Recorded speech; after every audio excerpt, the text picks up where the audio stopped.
শরীয়তপুরে প্রধান শিক্ষক স্কুলে যোগদান করতে আসলে তার উপরে হামলা।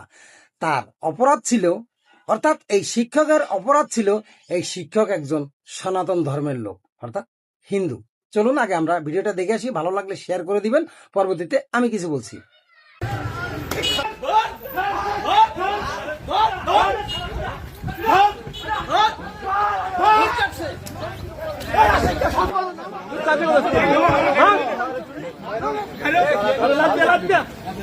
আপনারা তো ভিডিওটা দেখলেন, এবার বলেন, এই যুগে কিছু কিছু রাজনীতিবিদ বলে এই যুগের যুবকেরা বেয়াদব নয়, প্রতিবাদী। একজন প্রধান শিক্ষক, একজন শিক্ষকের গায়ে হাত তোলা, এটা কোন ধরনের প্রতিবাদ? এটা কি প্রতিবাদ, নাকি এটা বেয়াদবি, মব সৃষ্টি করা, সন্ত্রাসী করা? তো এখন আপনারা কি বলবেন, এই যুগের ছেলেরা প্রতিবাদী নাকি সন্ত্রাসী, বেয়াদব, মব সৃষ্টিকারী?